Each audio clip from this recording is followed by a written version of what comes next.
I stood frozen in front of my computer screen, feeling as if the ground beneath me had just collapsed. The numbers danced before my eyes, but there was no way to make sense of what I was seeing.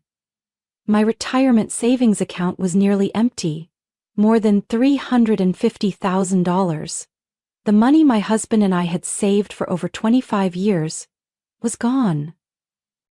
I swallowed hard, my heart pounding so loudly I could hear it echoing in the silent kitchen. I clicked on the transaction history, my eyes scanning each line. A series of withdrawals had taken place over the past 8 months, each one not large enough to raise immediate alarm, but together they added up to a staggering amount. The final and largest transfer, $200,000, had been made 2 weeks ago while I was visiting our daughter in Boston. The recipient's name? Lindsay Carter. I held my breath, searching my memory. The name was completely unfamiliar. Not a business associate of my husband, not a relative, not a friend of ours.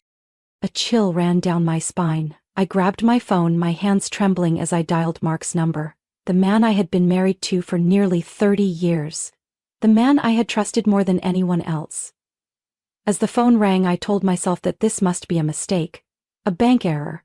An investment he forgot to mention. But deep down I knew something was wrong. Mark didn't answer. I tried again, and again. On the 4th call he finally picked up, his voice filtering through the receiver, laced with background noise, voices, distant chatter. "What's going on, Emma?" Just a simple question, but I could hear the irritation in his tone. Mark was always like this whenever I asked about money. "Where are you?" I tried to keep my voice steady. "At work." I glanced at the clock on the wall, 8 p.m. Mark's company had never required him to work late. "Why is our retirement account down to just over $2,000? I cut straight to the point, refusing to give him a chance to dodge the question. A long silence followed, then a sharp exhale. "What?" "I just checked the account. More than $350,000 is missing. Where did the money go?" The background noise on his end faded. I heard a door close, as if Mark had stepped away to find a quieter place.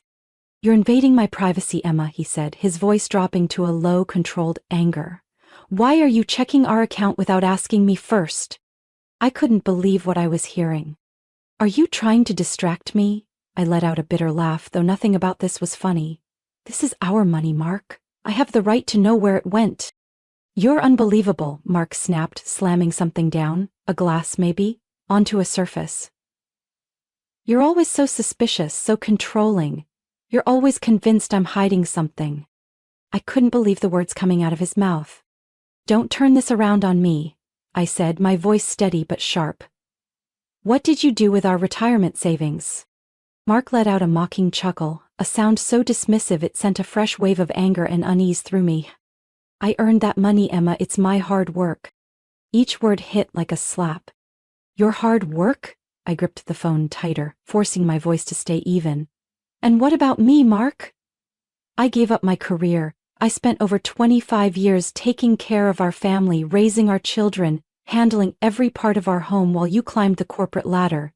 Do you think that meant nothing?" He scoffed as if my words held no weight. "Emma, if you can't trust me, then maybe we shouldn't be married anymore." I stood there, frozen. Mark had never mentioned divorce before. No matter how many arguments we had always worked through them. But now he was willing to throw away nearly 30 years of marriage just to avoid answering a simple question? "Are you serious?" I whispered. Mark let out a heavy sigh, the kind that spoke of exhaustion and annoyance, as if he had tolerated enough of me. "Maybe we both need some time apart." I heard the sound of a drawer sliding open, then the distinct rustling of clothes being shoved into a bag. "What are you doing?" "I'm leaving for a few days," Mark said coolly. "When you calm down and apologize, I'll come back." I felt a chill run through me. Apologize? For asking about our savings? He didn't answer. I heard his footsteps moving toward the door, then his voice echoed one last time. "Don't try to contact me." The door slammed shut. I stood frozen in the kitchen, still holding my phone, my mind blank. Everything in my life, my marriage, my finances, my trust, had completely collapsed in less than 20 minutes. I sat motionless on the wooden chair by the dining table, my fingers still gripping my phone, replaying the conversation over and over in my mind. Mark's words echoed relentlessly. crashing against me like waves on the shore. I earned that money, Emma. It's my hard work. If you can't trust me, maybe we shouldn't be married anymore. When you calm down and apologize, I'll come back. Those words tore apart whatever fragments of trust I had left. But something hurt even more. Mark never denied taking the money. More than $350,000 didn't just vanish. Someone withdrew it. And if Mark wasn't alarmed or panicked about our entire retirement savings disappearing, there could only be one explanation. He was the one who took it. The numbness inside me slowly faded, replaced by a cold, simmering rage. I couldn't sit still. I opened my laptop, pulled up the bank transaction history again. Lindsay Carter. That unfamiliar name still sat next to the massive wire transfer from 2 weeks ago. Quickly, I opened a new tab and typed her name into Google. No significant results. I tried Facebook, Instagram, LinkedIn. Nothing stood out. Or at least, no one matched what I was looking for. I frowned. A person who received $200,000 but had no digital footprint? Something wasn't right. I scrolled back through the transaction history, analyzing every detail carefully. The transfer was made on a Tuesday at 2 p.m. I had been in Boston, visiting my daughter at the time. Mark knew I wasn't home. A sudden thought struck me. I opened a new tab and checked our credit card statement for recent transactions. And that was the moment I knew there was no turning back. 2 days ago, Mark had purchased 2 first-class plane tickets to Miami. The flight was on Friday morning. Today was Sunday. A chill crept down my spine. Mark had told me he was working all weekend. I clenched my fists, forcing myself to take slow, steady breaths. Who was he there with? I opened Instagram and searched by location. Mark wasn't active on social media, but if he was traveling with someone, and if that person was arrogant enough, there was a good chance they had left a trail. I typed Miami Beach into the search bar. Hundreds of posts popped up. I scrolled quickly, scanning the images until one made me freeze. Mark. He was standing on the deck of a luxury yacht, his arm wrapped around a woman at least 20 years younger than me. Her golden blonde hair cascaded over her shoulders, her slim figure draped in a flowing white maxi dress, her hand raised in a toast with a cocktail. And she had tagged herself in the photo. Lindsay Carter. A strange emptiness settled over me, as if I were no longer myself but merely an observer, watching the collapse of the marriage I had built for nearly 30 years. I clicked on her profile. A series of photos appeared. Mark and Lindsay sitting by the pool at a luxury resort. Mark grinning as Lindsay wrapped her arm around his shoulder at an upscale restaurant. Mark driving a convertible along the coastal highway. All of them posted within the last 2 days. I couldn't tear my eyes away from the caption under the newest photo, the one on the yacht. This trip was absolutely worth it. Living my best life. Thank you, my love. Thank you? Thank him for what? For the money Mark stole from our retirement fund? I felt my hands trembling, but not from fear. From rage. Lindsay Carter wasn't just some affair. She knew Mark was married. She knew he had a wife of nearly 30 years. And she wasn't hiding it. She was flaunting it. I suddenly realized Mark never intended to come back. The suitcase he took that night wasn't just for a few days away. He had been planning this for a long time. I looked back at the withdrawals from our account. The small transactions had started 8 months ago. 8 months ago, the same time Mark began working late more often. When business trips suddenly became more frequent. When he started tilting his phone screen away whenever I walked into the room. I had been lying to myself. I wanted to believe that our marriage couldn't fall apart overnight. That maybe this was just a rough patch. But the truth couldn't be ignored. Mark had been preparing to leave me for months. Only he wanted to leave with every last dollar we had saved. The fury inside me wasn't a burning fire. It was a sharp, cutting coldness, creeping into every part of me. What did Mark think I would do? Sit here and cry? Wait for him to come back and pretend none of this had happened? He had underestimated me. I tightened my grip on my phone, my eyes locked onto Lindsay Carter's photo. She liked showing off. Then I would give her a reason to regret it. I sat in front of my computer, the dim blue light reflecting off my face, filled with determination. This wasn't just a broken marriage. This was fraud. and I wasn't going to let Mark and Lindsay walk away from this so easily. I opened a blank document, beginning to log every suspicious transaction I had found. I combed through the account history again, trying to identify a pattern in the withdrawals. The small amounts had started 8 months ago, each one only a few $1,000s, not enough to immediately raise alarm. But in the last 3 months, Mark had started withdrawing larger sums, particularly the $200,000 that had been transferred into Lindsay Carter's account. I couldn't do this alone. I needed a lawyer. I opened my contacts and found the number for Lauren Mitchell, a divorce attorney specializing in high-asset cases and financial disputes. Lauren was a friend of a friend, known for handling some of the most complex divorce cases involving financial fraud. I hit call. Lauren Mitchell speaking. Her voice came through, professional yet approachable. "I need help," I said, my voice steadier than I expected. "My name is Emma Parker. My husband emptied our retirement fund. There are clear signs that he's funneling money to his mistress, and I need to know what I can do to get back what's mine." Lauren was silent for a few seconds before responding. "Do you have evidence?" "I have bank statements, transaction history, and even the social media posts from that woman. Everything clearly shows that Mark used our shared money to spend on her." "Good. Come to my office tomorrow morning. We'll get started immediately." The next morning I walked into Lauren's law office. She was a woman in her early 40s, sharp and confident, with the kind of presence that made it clear she knew her worth. She skimmed through the documents I had brought, her dark eyes moving quickly over the numbers. "He's been withdrawing money systematically," Lauren observed, tapping a finger on the statement. "And the largest sum was transferred into Lindsay Carter's account."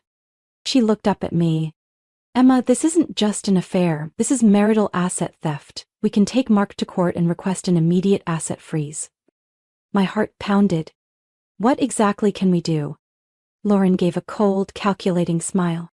"First, we'll file for divorce immediately, along with an emergency motion to freeze his accounts. This will prevent Mark from withdrawing any more money." I nodded without hesitation. "Second," Lauren continued, "I'll bring in a forensic financial expert to track down any hidden accounts Mark may have set up to conceal assets." A thought suddenly struck me. Mark is a senior accountant. He knows exactly how to hide money. Lauren raised an eyebrow. "Then I'm certain he has secret accounts we haven't found yet." I clenched my fists. "We have to get back everything he took from me." Lauren gave a small smile. "That's exactly what I intend to do." A breakthrough. 2 days later, one of Lauren's financial experts, Daniel Carter, called me. "Emma, I have important news." I held my breath. "Mark didn't just transfer money to Lindsay Carter," he said. "He also set up a shell company called Pine Hill Consulting LLC, registered in Wyoming. It's one of the most financially secretive states in the U.S. A chill ran down my spine. Mark had created a fake company to hide money. Daniel continued. "He has transferred over $120,000 into this company over the last 4 months. And here's the most critical part. The receiving account is linked to a personal account under Lindsay Carter's name." I gripped my phone tighter, so furious that I had to take a deep breath to steady myself. Lauren's voice cut in. "This is huge, Emma. It proves that Mark isn't just having an affair, he's deliberately hiding marital assets. This could get him into serious legal trouble." I let out a bitter laugh. "Then let's use it." Lauren nodded. "We'll file the motion in court immediately, requesting a full asset freeze and a forensic financial investigation. If the court finds evidence of fraud, the judge will award you the majority of the assets." For the first time in weeks, I felt a weight lift off my shoulders. I was no longer the betrayed wife crying in the kitchen. I was fighting back for what was mine. The legal strike. 3 days later, the court officially froze Mark Parker's assets. Mark texted me immediately. "Emma, what the hell are you doing? You can't freeze my money." I calmly replied, "You can ask your lawyer, and don't call me again. Any further communication will go through mine." Mark didn't reply. I could easily imagine how furious he must be, realizing that I was no longer the easily manipulated woman he once controlled. I set my phone down, taking a deep breath. The game had changed. Mark might have thought he could walk away from this unscathed. But he had underestimated me. Late in the afternoon, I sat on the living room sofa, the cup of tea in my hands having long gone cold. The house was eerily quiet, as if it was holding its breath along with me, waiting for the storm to hit. And then, my phone rang. Mark. I stared at the screen for a long moment before answering. Emma, his voice came through low and somewhat hesitant. I think, maybe I overreacted. I remained silent, waiting. I've had time to think, Mark continued. And I don't want to throw away 30 years of marriage over a few misunderstandings. I nearly laughed. Misunderstandings? I repeated, my voice calm but devoid of any softness. Yes, Mark said quickly, as if trying to steer the conversation back under his control. I'm not denying I made mistakes. I was stressed, I acted impulsively. But we can sit down and talk this through like adults. I think it's time for me to come home. Home? I glanced around the room. This house wasn't his home anymore. I took a slow, deep breath, then spoke with an eerie calmness. All right, Mark, come home. 3 hours later, I heard the sound of a car pulling up in the driveway. I stood up, walked to the window, and pulled the curtain aside. Mark stepped out of his car looking confident. He was wearing a crisp gray dress shirt, tailored slacks, and pulling a small suitcase behind him. He still thought he was in control. I turned away from the window and walked to the door, waiting. When it opened, Mark smiled, the same reassuring smile I had trusted for so many years. Hey, Emma, he said, as if nothing had ever happened. I didn't respond, simply stepped aside. Mark pulled his suitcase inside, his eyes scanning the room until they landed on the woman sitting at the dining table, a thick stack of documents in front of her. Lauren. Mark froze. Who is this? Lauren stood up, holding a folder in her hands, and walked toward him. I'm Lauren Mitchell, Emma's attorney, she said, her voice sharp and professional, and this is your official divorce petition. Mark stood completely still. The room grew heavy with silence. I crossed my arms, my gaze locking onto his. You were right, Mark, it's time we handle this like adults. He clearly hadn't anticipated this. His eyes darkened as he looked down at the folder in Lauren's hands. What is this? Mark snapped. Lauren gave a small, knowing smile, one that held no warmth. It's your divorce papers, along with a court order freezing your assets. I watched as the vein in Mark's temple visibly pulsed. Emma, he gritted through his teeth, what the hell do you think you're doing? I tilted my head, meeting his furious gaze head-on. Taking back what's mine.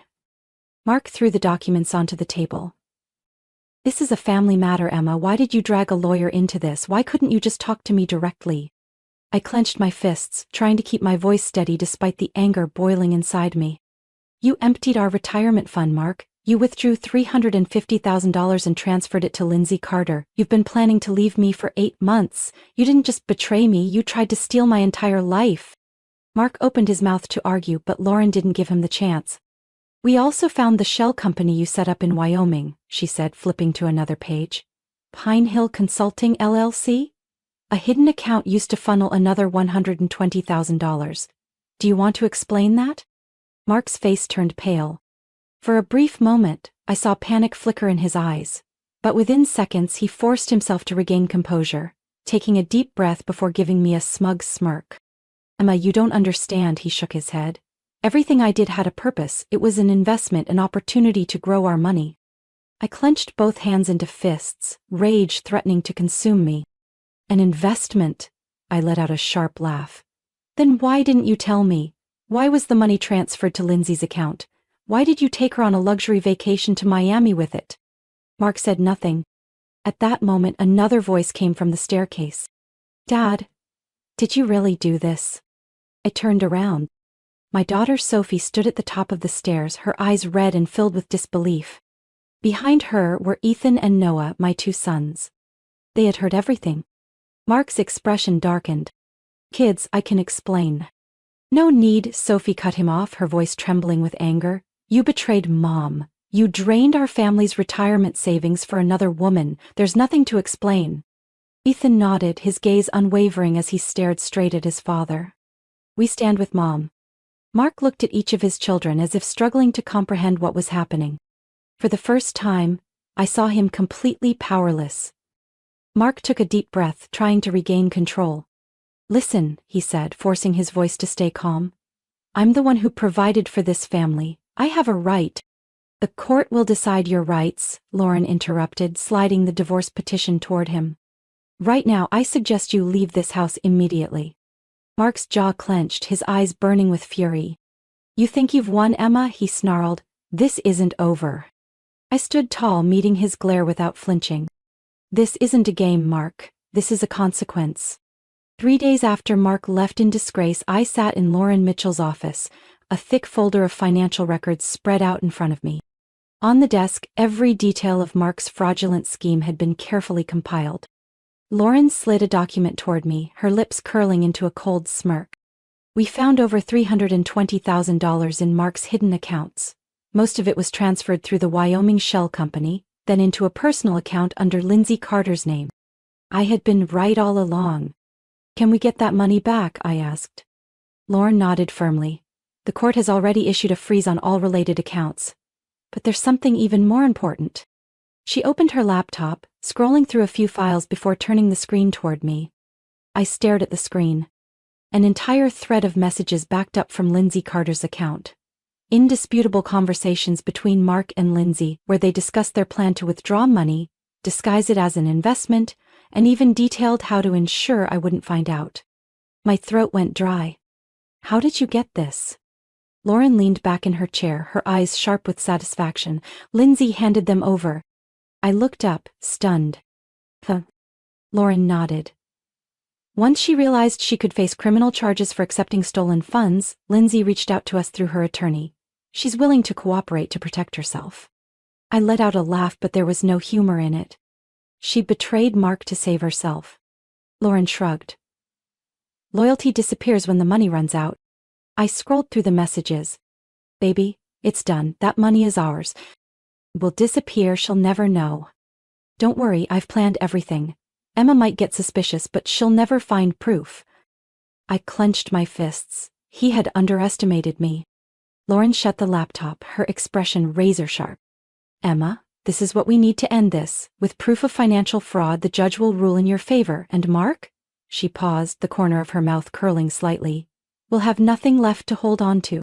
3 weeks later, I faced Mark across the legal conference room where our divorce settlement negotiations were about to take place. He looked far worse than the last time I had seen him. Dark circles under his eyes, his suit slightly unkempt. He knew he was backed into a corner. Mark's lawyer, a stiff-faced middle-aged man, placed a folder on the table, his tone controlled but tense. My client wants to negotiate. Lauren crossed her arms, leaning back in her chair, her voice calm but sharp as a blade. We're not negotiating. We have evidence of financial fraud, a serious violation of marital property rights. Mark gritted his teeth. Emma, we don't have to turn this into a war. I stared directly at him. You started this war, Mark. I'm just finishing it. Lauren slid a stack of papers toward Mark's attorney. This file contains evidence of hidden accounts, unauthorized transactions, and messages between Mark and Lindsay Carter. With this documentation, we can take the case to criminal court. I saw a flicker of panic in Mark's eyes. Lauren continued, her voice cutting through the silence. But we're willing to settle this quietly if he agrees to our terms. Mark's lawyer flipped through the documents, his expression growing more serious with each page. He leaned toward Mark, whispering something. But I didn't care what they were saying. I only watched Mark. It took him a long time to look up. What do you want? He asked, his voice strained. Lauren didn't blink. Emma will receive the majority of the assets, including the house, the remaining savings, and 80% of the retirement fund. Mark will be responsible for repaying the stolen funds within 6 months. Mark tightened his jaw, but he couldn't argue. He knew that if this went to court, he could lose everything. His lawyer inhaled deeply. We need time to review. He has 24 hours, Lauren said, her tone leaving no room for argument. I looked at Mark. Think carefully, Mark. If you don't sign, I won't stop here.